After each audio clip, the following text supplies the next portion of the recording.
citizens of London gathered on the south side of the river, not to support their government. No, they were supporting the fire. They chanted "Burn Parliament, burn," and one man was even arrested for excessive cheering. Now, if you look to the balconies today, you may see some of your politicians out there. Feel free to give them a wave, or any other hand gesture you deem appropriate. I will not judge. Now, you will see that they are standing under some red and green coloured awnings. Ahead of us, you'll also see a red bridge, and behind us, a green bridge. Now, this is no coincidence. There's a lot of colour coding that goes on in and around Parliament to separate the two houses within. We have the House of Commons, where publicly elected MPs debate on new legislation, and the House of Lords, who are selected by our monarch to ratify those decisions. The Commons debate on green benches, the Lords debate on red benches, and inside this separation continues by separate bars, cafes, toilets, shooting galleries, you name it, that's where your taxpayer money's going. Now, in theory, all of this was put in place to avoid corruption. I will let each of you be your own judge of how successful that was.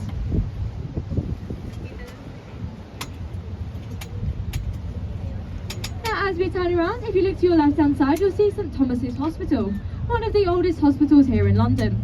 The nurses that train here are known as Nightingales, after Florence Nightingale, who was a famous nurse during the Crimean War.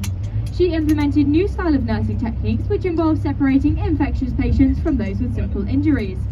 So those that train here are still known as Nightingales. If any of our politicians ever get sick, that's where they go. So a recent famous patient was Boris Johnson with his very severe hangover. Sorry, I mean COVID-19. Now, if you look back to the Palace of Westminster once more, you'll notice there are three significantly tall towers on the building. The one at the end with the flag on the top is the Victoria Tower. It was once a royal entrance into the building and is now home to all our parliamentary archives and records. Rest assured, this building is now fireproof, so in case of another emergency, all our laws are protected. In the middle, you see the central tower, which is actually a chimney. It used to let out all the smoke and hot air from the buildings that heated the place, from the fireplaces that heated the place. Today, it holds a similar role. It lets out all the hot air from politicians, and believe me, there's a lot of it. Now, can I have a guess of what the clock tower on the very end is called? Big Ben? Well, that's actually not true. That's right, Elizabeth Tower. It is the Elizabeth Tower, named after our late Queen in 2012 for her Diamond Jubilee, celebrating 60 years on the throne. Previously, it was simply known as the Clock Tower. The name Big Ben is for the 13.5-ton bell you find inside, so you can't see Big Ben, you can only hear him every 15 minutes. The name Big Ben comes from Sir Benjamin Hall, who was the Chief Commissioner of the works as the bell was being installed. Ben was a very large, round-shaped man, seemingly not very nice to his workers, so when the loud, round-shaped bell arrived, they decided to name it after him. Let's all just be grateful he wasn't called Richard. Now, as we approach the Westminster Bridge once again, you all did a very good job on the other side, but I must tell you, the only other rule we have on the Silver Bonito today is it is very important you wave at all the people on the top. This is your only opportunity in London to get a wave at a stranger and get a wave back, so please do make the best of it. But if anyone doesn't wave back today, don't be too disheartened, they're probably just from London. So give a big wave to all people on Westminster Bridge, normally quite a few friendly faces up here.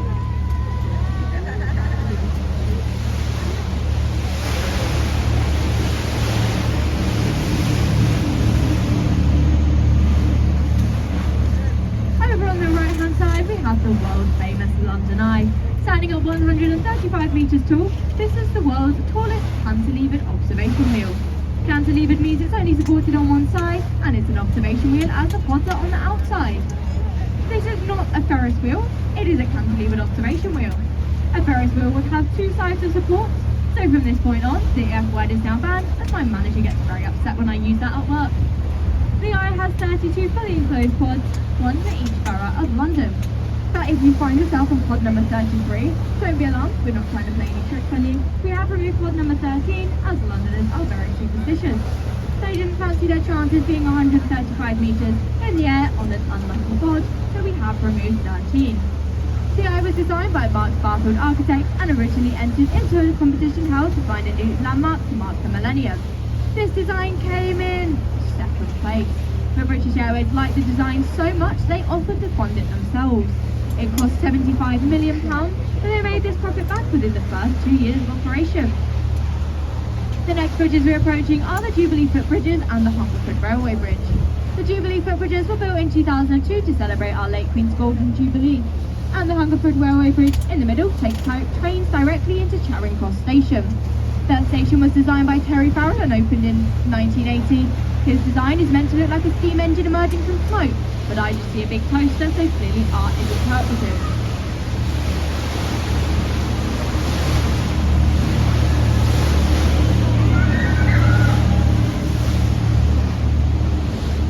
Over on your right hand side you'll see the South Bank Centre, which has its origins in the Festival of Britain of 1951, which is intended to be a tonic to the nation after the Second World War. The building that remains is the Royal Festival Hall, which is now home to London's Philharmonic Orchestra. Buildings that have later been added include the Queen Elizabeth Hall and the Purcell Room. Underneath the Purcell Room you'll find what is known as the Undercroft, Britain's very first skate park that opened in 1970. Now the next bridge you're approaching is my personal favourite of the tour. It's Waterloo Bridge, but it gets the nickname of the Ladies' Bridge, as it was rebuilt during World War II while many of our men were away fighting. So the workforce on this bridge was around 90% female. I'd also like to point out this is the only bridge here in London to be built on time and under budget. I'll let you draw your own conclusions as to why.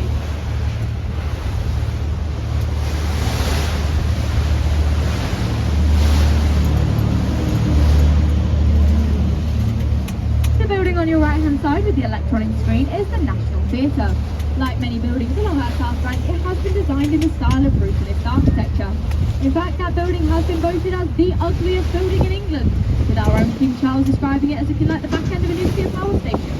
Not sure he's a big fan of brutalism. Either way, inside you'll find 3 beautiful theatres, where you can often find award-winning shows before they get a West End transfer.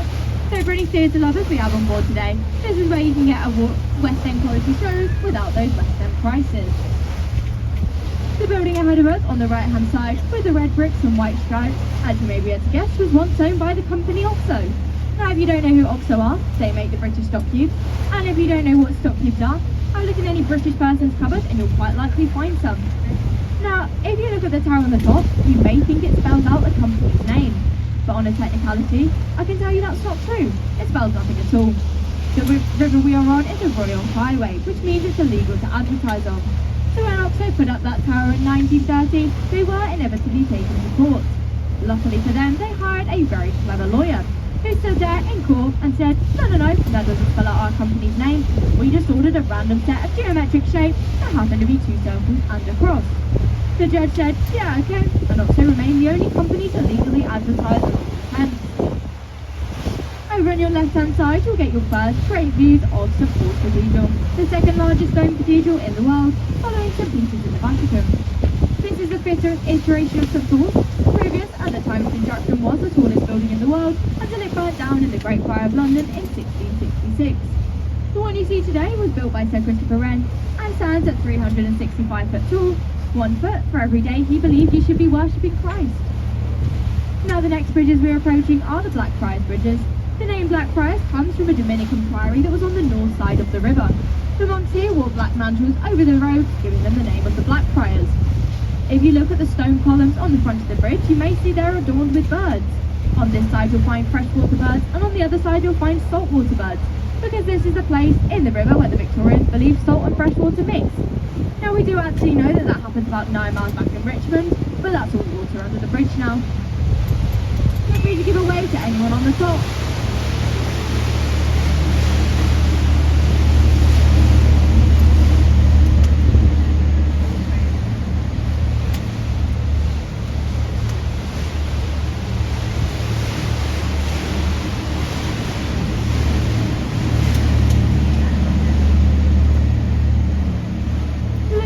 St Paul's Cathedral again, you'll notice there are no other tall buildings surrounding it. That's because an old law here in London states the dome of St Paul's must be observable from 8 key points in the city. Some of those key points are quite far away, which can explain those strangely shaped skyscrapers you see ahead of us. They were built in order to protect those sight lines. In fact, the City of London School on your left is a glass atrium in the centre, so that the dome of St Paul's can be observed directly from the river. Originally, St Paul's was said to have a tall pineapple on the top, as pineapples were once seen as a symbol of wealth. They took the pineapple out of the design, but Sir Christopher Wren, keen on including them, added them to the clock towers you see on the right. On the left, pineapples were once costing you at around £5,000, so Wren was keen on including them in his design. Now looking over to the right hand side, you'll see the white building with the Dutch roof. That is Shakespeare's Globe Theatre. It dates all the way back to 1997. In 1970, American director Sam Wanamaker came to London looking for a monument to his favourite playwright William Shakespeare. He found a blue plaque on the side of a pub and decided that simply wasn't good enough. So he took it upon himself to build this reconstruction using all the same construction methods as the original Elizabethan one, meaning no power tools were used and a thatch roof was added. But thatch was outlawed after the Great Fire of London as it is a catalyst to the flames. So to build this one they gained special permission from Queen Elizabeth II. If you see anyone on Southwark Bridge, feel free to give them a wave. Just before the next bridge, on your right hand side, you'll see the brick building with the red windows. This is the Anchor Cavern, one of London's most famous riverside pubs. It's been there for more than 400 years, meaning many famous people across London's history have dragged there. Charles Dickens wrote his famous ghost stories there, Dr. Samuel Johnson compiled the very first English dictionary, and Diary Samuel Pepys witnessed the Great Fire of London from that very spot.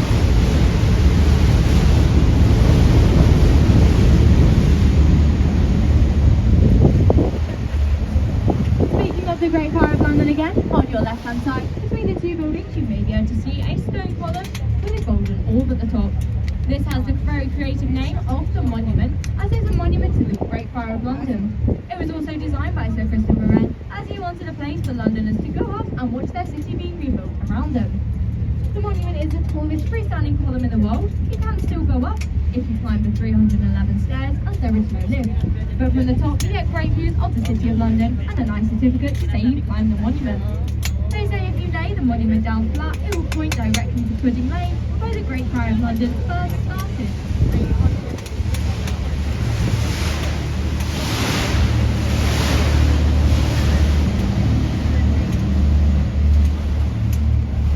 Now it is time for the moment you will come to see today. The world famous, the magnificent London Bridge is directly behind you. Yes, that unimpressive slab of concrete is the real London Bridge. Ahead of you see Tower Bridge. So don't worry if you got them mixed up. Many people often do, including Google Images. Search a picture of London Bridge, see a lot of Tower Bridge. In fact, in 2006, singer Fergie of the Black Eyed Peas released a single titled London Bridge. But in her music video, she's working away on Tower Bridge. Silly Fergie. Now the next thing I'm going to point out might be a little bit difficult to see right now, as it's currently an Arctic camouflage. But if you look very closely to the right hand side, you may be able to spot an 11,500 ton battle cruiser. Her name is HMS Belfast. She played an active role in sinking the ships of German D-Day landings of World War II. She also fired her guns during the Korean War and is now moored here as a floating naval museum. The Belfast forward guns are loaded and can fire a distance of 12 miles. They are permanently positioned today to score a direct hit on the London Gateway service station at Stratford.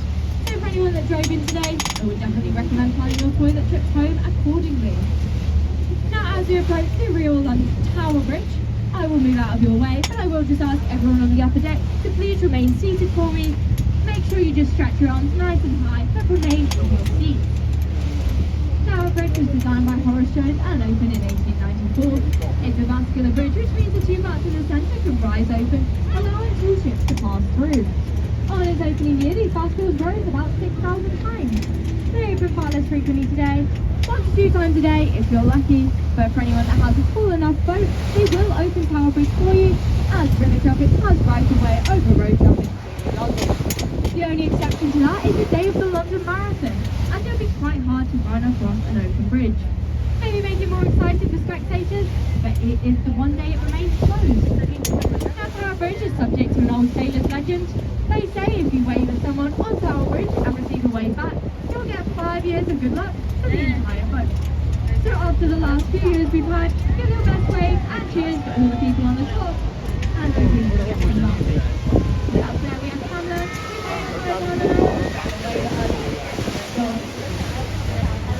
Now we have just entered into the Old Port of London, at one time one of the busiest river ports in the world.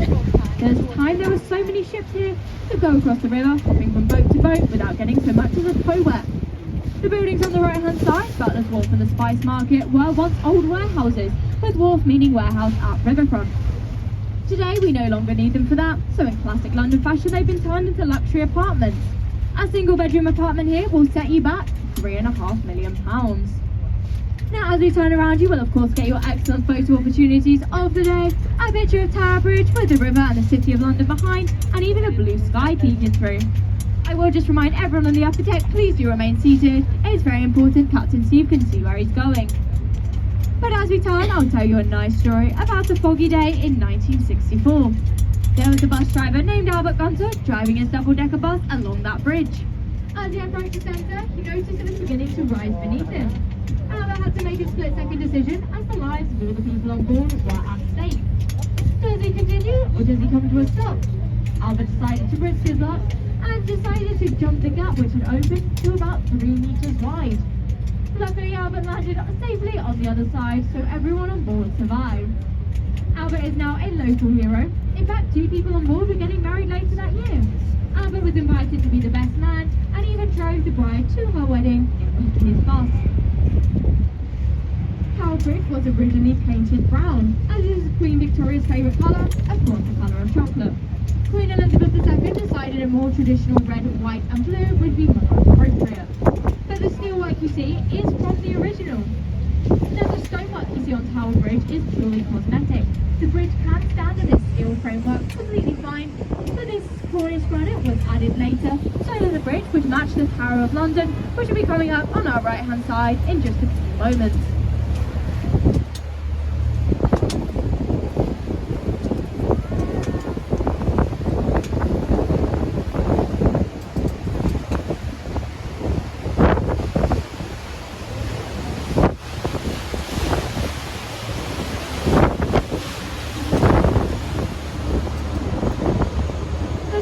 London was first built by William the Conqueror in 1066 and completed by William II in 1100. Over the years it's had many functions. It's been a palace, an armoury, an observatory, even a zoo. Yes, at one time you could find lions and tigers roaming around in this tower's grounds. For most of touristy, of course, it has been a place of imprisonment, torture and execution. Many famous names that have been executed here include Catherine Howard and Anne Boleyn, wives of Henry VIII, as well as Guy Fawkes. Now if you can see the word entry to the Traitors Gate over an old brick cut tunnel, that's where all of those were taken to have their heads removed from the tower.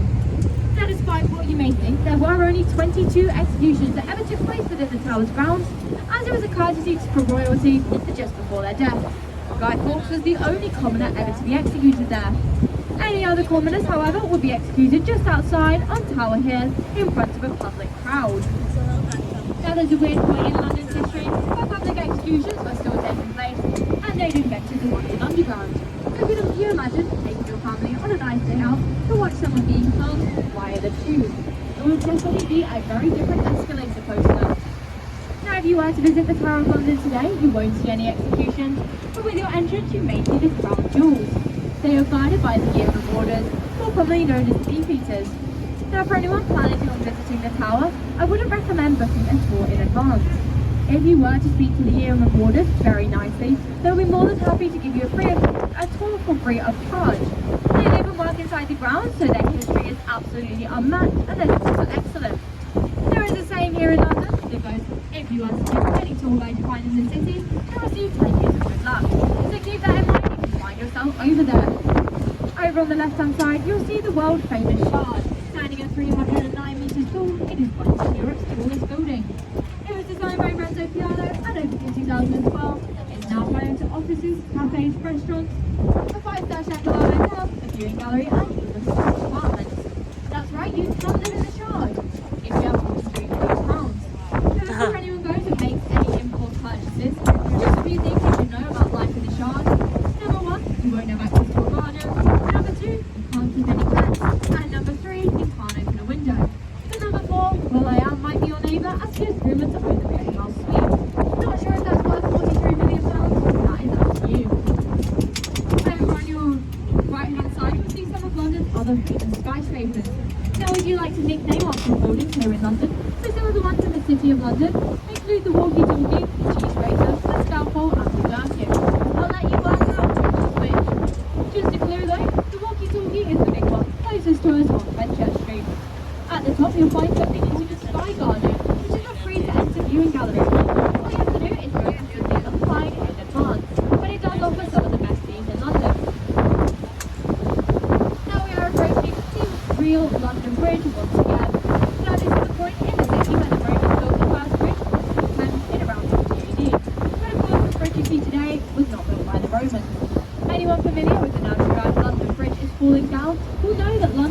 fell down many times.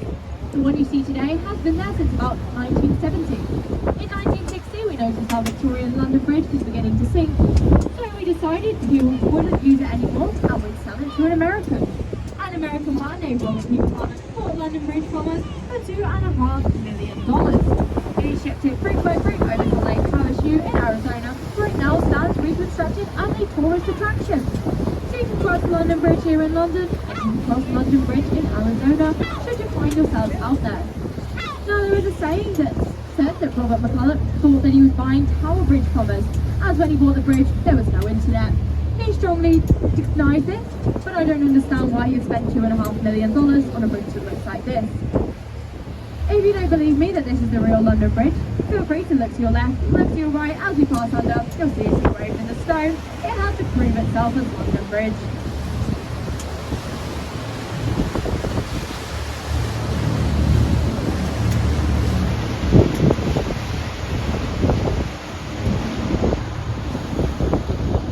If you look to your left-hand side, you'll be able to see Southwark Cathedral, one of London's most cathedrals.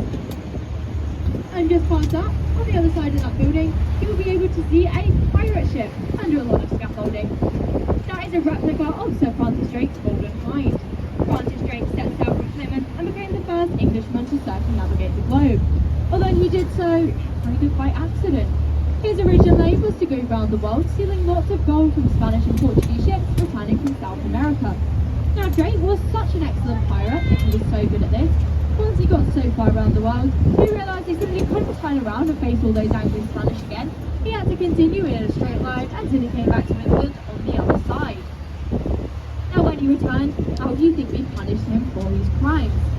Well, we didn't. Drake had amassed so much gold he paid off the English debt 3 times over.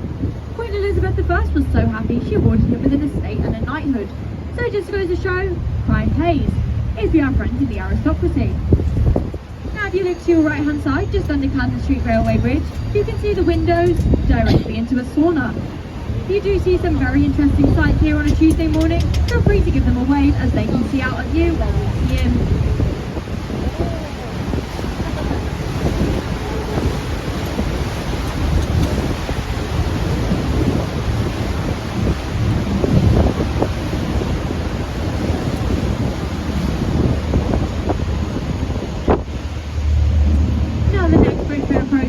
Southwark Bridge, which gets the nickname of the Lonely Bridge here in London, as it has the lowest footfall of all the bridges in the city.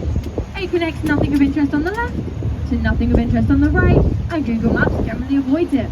So anyone you see on the top is quite possibly lost. Feel free to give them a pretty wave. Now Southwark Bridge is also the last gas-lit bridge here in London, and by that I don't mean we try and convince it is not a bridge. I mean the lamps on either side are powered by gas. So if you're looking for somewhere to take a nice romantic stroll in the evenings without going anywhere in particular, Southwark Bridge is just your spot.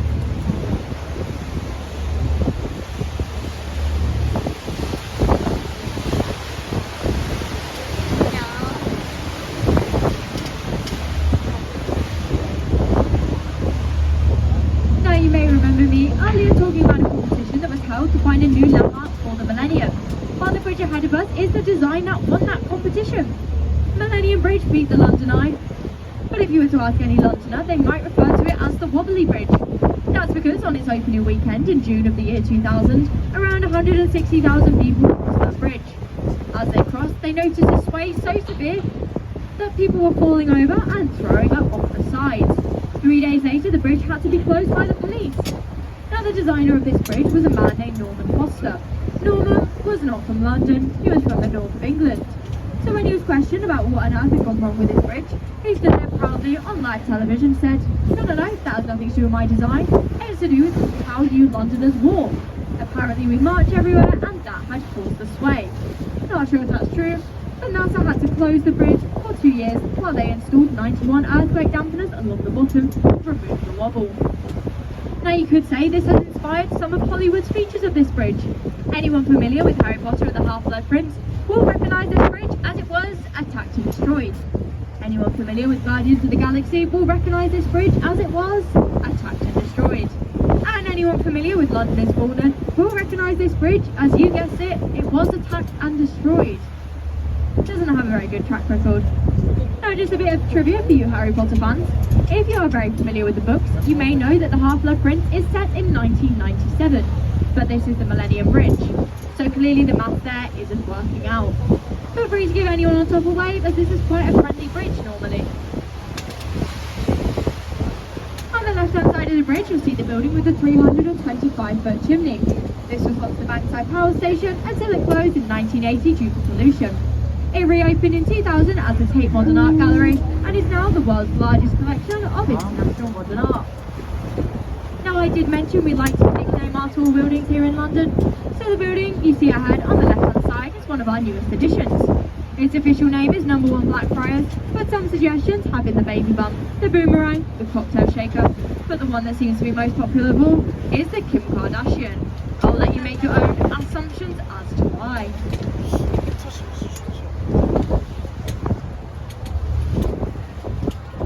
Now the next bridge you're approaching is the Blackfriars train station, the only train station in the world to span a river, the only station here in London to have an entrance on the north and the south bank. Along its roof it's covered with a full set of solar panels, meaning on a hot sunny day here in London, the whole station is solar powered. The other 364 days it is of course powered by the national grid. Now any Mission Impossible fans may recognise this bridge as Tom Cruise ran along the top. But if you notice, in the film he was running from south to north, but he ended up again on the south bank, so again, something they didn't think through.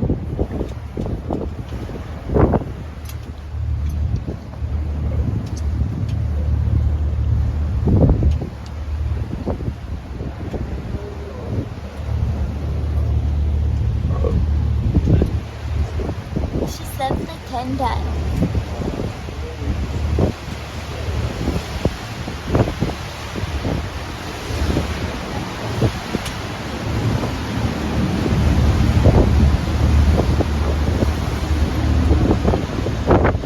Give anyone on the Blackfriars Road Bridge a wave. There might be some friendly people up there. If not, they are definitely just Londoners.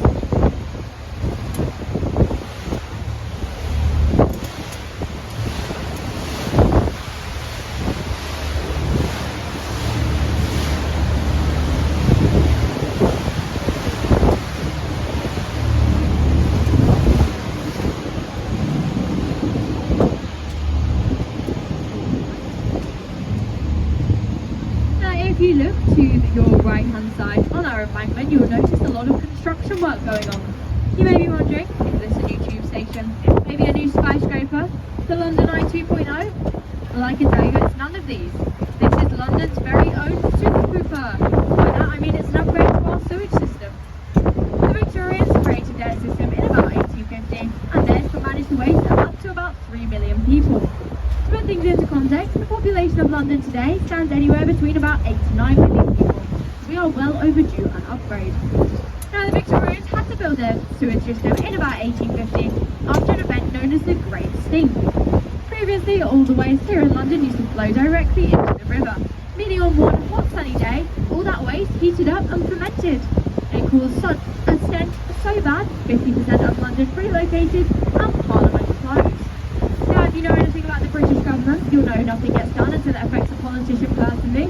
So when this happened, a man named Joseph Bazalgette was hired to create the Victorian sewage system you can see today. The walls of the embankment are part of this. Part of his system was to narrow the river in order to increase the flow of the water and wash out the stench.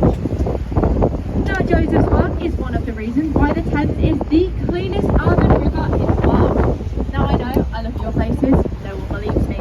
But I promise, if you were to take a glass of Thames water home tonight, leave it on your bedside table. In the morning, you'll find a layer of clear water along the bottom